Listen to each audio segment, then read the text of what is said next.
મારું નામ પાંડુરંગ પાટીલ છે. હું અહીંયા પાંડેસરા જીઆઈડીસીમાં ડિસેન્ટ હોટલ છે એનામાં મહિનામાં 2 વખત અહીંયા જમવા આવું છું. આવતી વખત આ વખતે હું આવ્યો તો આમાં છે ને માખી મળી છે ખાવામાં, બરાબર. એને ફ્રાય કરીને આપી આ લોકોએ.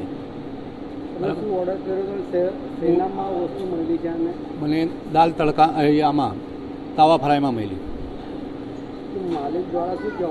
માલિક દ્વારામાં શું કહેવામાં આવ્યું? માલિક દ્વારામાં એવું કહેવામાં આવ્યું નેક્સ્ટ ટાઈમ ભૂલ નહીં થશે. આ ભૂલ બીજી વખત થાય છે. હું પોલીસ કમ્પ્લેન કંઈ કરી નથી. હું મારા મિત્ર છે સુનિલભાઈ, એમને ફોન કર્યો, એમને તમને મોકલાયો. મારું કહેવાનું મિનિમમ એ છે, આ લોકોને ચેતવણી આપ્યા છતાં આ લોકો આવું કામ કરે છે તો કેટલું ગંધારું હોય અંદર, એ મારું કહેવાનું મતલબ. આટલી બધી પબ્લિક આખી જીઆઈડીસી અહીંયા જમે છે, બરાબર છે. હું એકલો નથી જમવા આવતો. હું મહિનામાં 2 વખત અહીંયા આવું છું, પણ આવી રીતનો મને આ નેક્સ્ટ ટાઈમ બીજી વખત થઈ ગયો મારા હાથે. બીજી વખત બનાવ ભાઈનો. નેક્સ્ટ ટાઈમ પેલા ભાઈને હું પહેલાં જ કીધું, મારે હું આવું તો મારી સેવા એ પહેલાં જ કરે, અને આ વખત આવી રીતે થયું ને તો આ એકદમ ખરાબ જ થયું. આ પહેલી ઘટના ક્યારે બની હતી તમારી? એ તો એ 6 મહિના પહેલાં થયેલી હતી. એ ટાઈમે કંઈ એક્શન લીધું? કંઈ નહીં. એ લોકો કીધેલું આવતી વખત નહીં થશે.